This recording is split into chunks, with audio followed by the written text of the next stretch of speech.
knew this one was going to be high energy. We don't have anything scripted, so Bad. That's let's bad. just go ahead and jump into it. Melissa, our marketing director, and myself, we read your blog, the stay home, stay safe, but don't stay comfortable. Yeah. So let's dive into a little bit about what that means. Yeah. So first, let me say, hey, thanks for having me on. I appreciate it. I've gotten to work with your team for, oh my gosh, 4 years now, almost 3 or 4 years. Got to work with Jeff Caruso and Mark Somerville, and you have great, amazing leaders, and you can tell in the culture of what you're doing. And this is great topic because I think what happens is, right now there's a lot of uncertainty. There's uncertainty about, if you think about the stock market crash and you think about things getting canceled, school getting postponed, all that's happening because people are uncertain about what's going to happen. And so, when there's uncertainty and anxiety, people get slow. They're afraid to make decisions, and that's where we're at now. And I think, I wrote this article about, our whole world. I heard it on a podcast. I heard this podcast by a guy named Dr. Henry Cloud a couple weeks ago. And he said in the podcast, it's like somebody came into our house in the middle of the night and moved all of our furniture around. And we got up to go to the bathroom, and now we're tripping over all the furniture, right?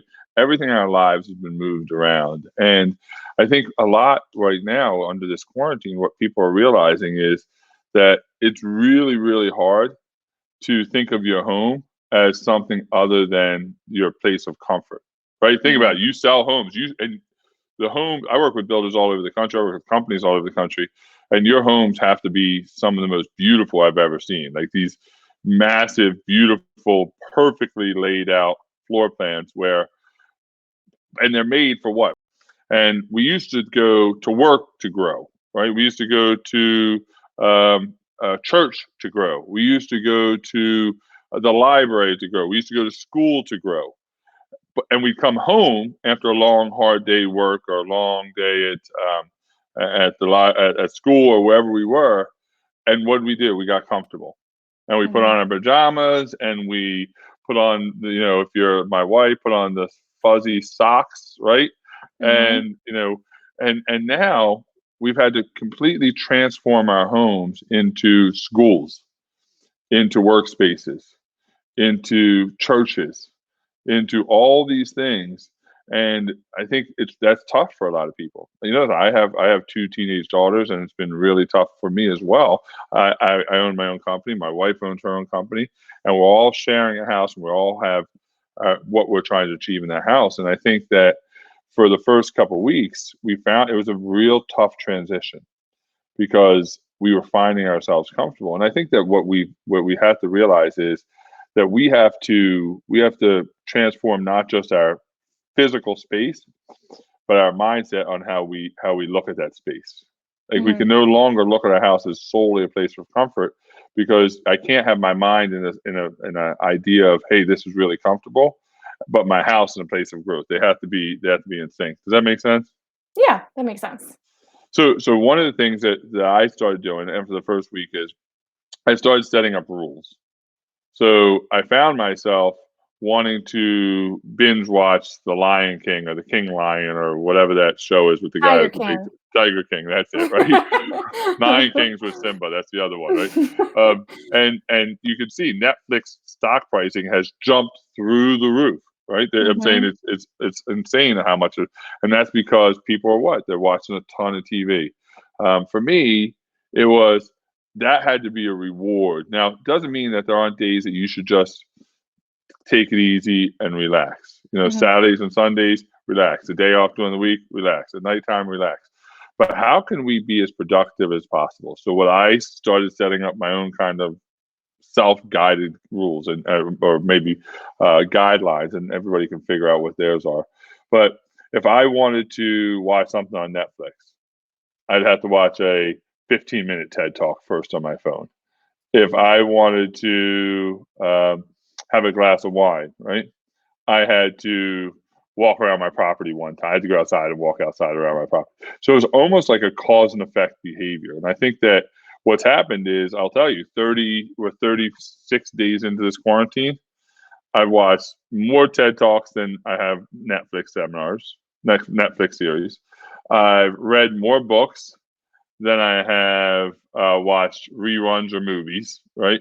So for me, I'm having, but there's also a part that says I've taken 36 family walks with my kids. Right. So Mhm. every night there's a family. In 20 years, I've never done that. In 20 years of being married to my wife, 15 years with my kids, we've never done that. We've never done that.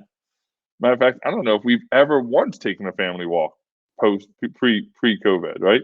Yeah. And so I think it's just finding a way to moderate how we can take these beautiful spaces we have, these homes that we've created for comfort, and understand that they now have to be our own growth laboratory. We don't have to inundate ourselves with growth, and it's okay to be comfortable. But I think that we're gonna have two sets of people. My belief only is that we're gonna have people that are gonna come out of this more unhealthy and lethargic. That's gonna be one side, right? Like grizzly bears are rising from their hibernation, Mhm. or you're gonna be on the side that's gonna be energetic and ready to go, and literally rushing out the door a better version of themselves than when they went in there. For sure.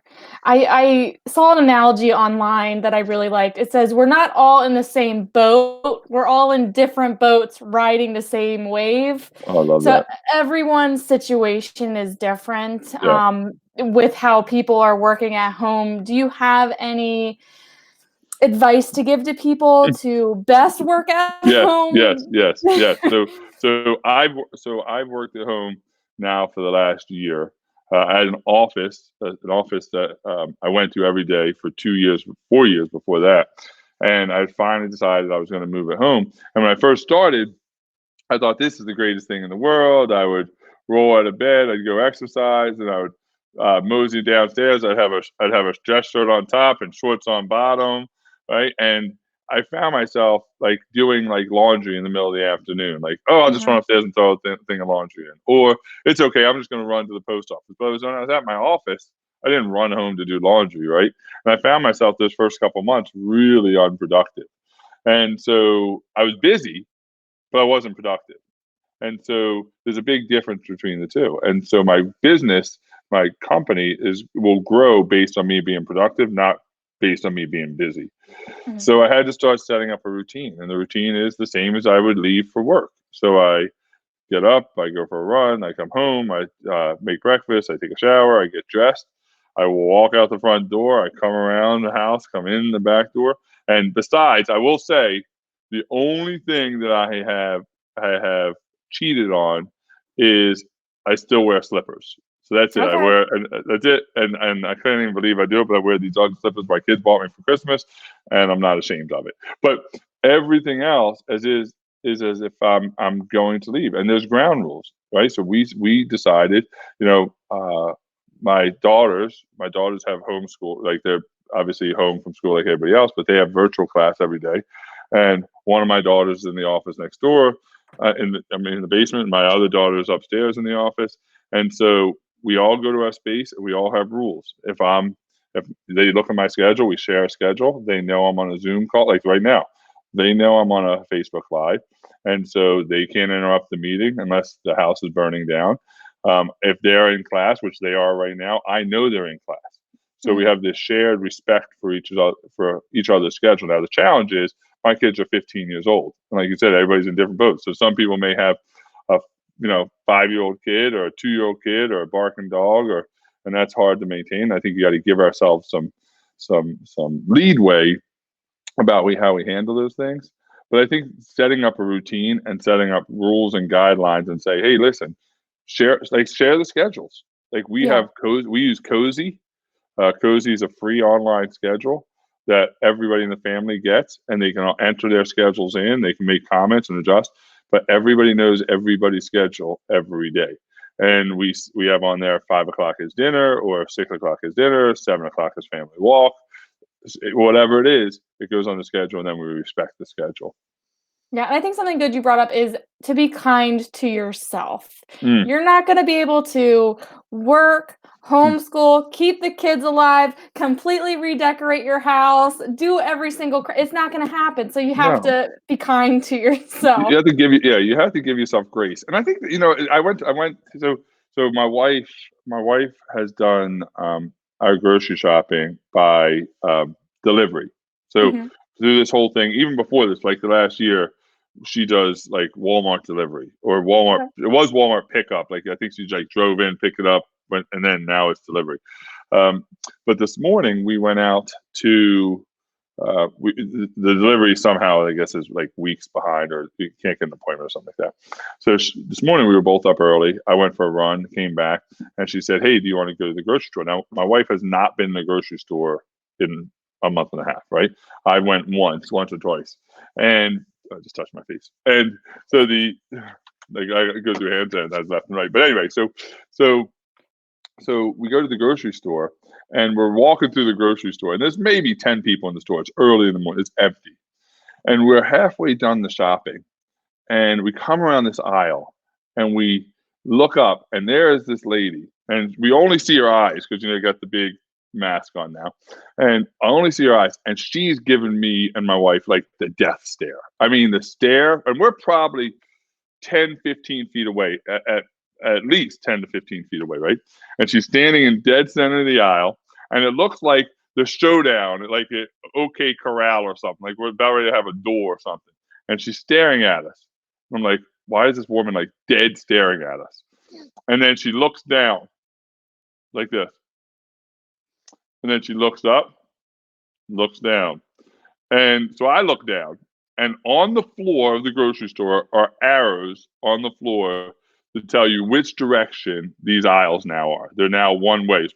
And we, of course, had turned into oncoming traffic. Like we were going down the wrong way, right? And I was Mhm. like, and we had done half our shopping. We never looked down, and so I never looked down and saw them.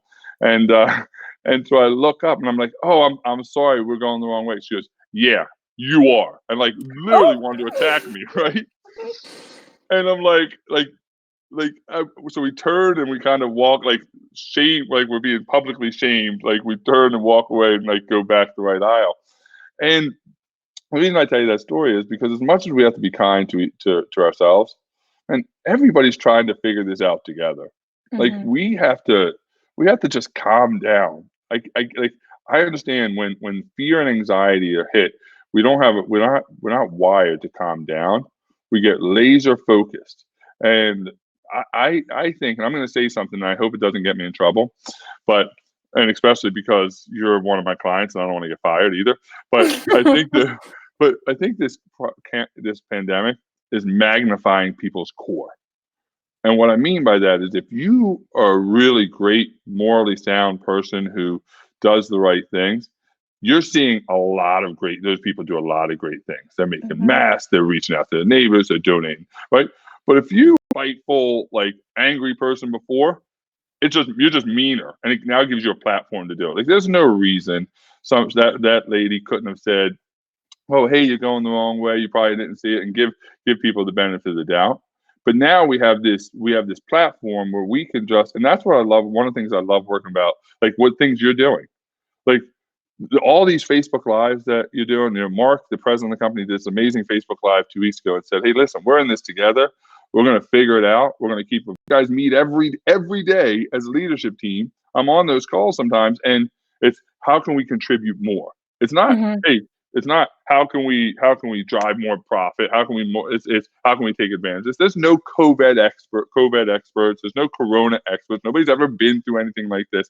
So I think as much as we have to we also have to give other people grace. Like we also have to say, hey, listen, they're new to this too, and like we weren't deliberately saying, hey, listen, let's go against traffic. Like we just Yeah. didn't see the signs on the floor, and we have to have a little bit of more pronoia, which means a conspiracy that people are actually trying to help us and somebody's trying to get me sick. I think that we got to kind of temper that anxiety down a little bit. She I was agree. she, Well, she, she was literally going to throw. I literally. Luckily, we were in the paper aisle, right?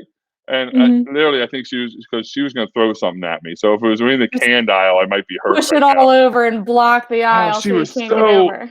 in the morning. I'm like, she was so mad at me, and I was like, oh, and I was like, walked away like a little child, like just got like tattled on or yelled at or something. It was crazy. Yeah.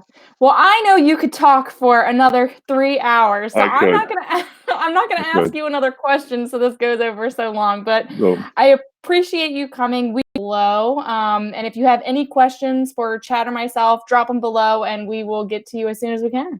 awesome, awesome. But just remember this, right? The antidote to fear and anxiety is gratitude, and be grateful that we're still in this. Be grateful that we get to do this. That we get to still be part of this. We get to be part of the solution.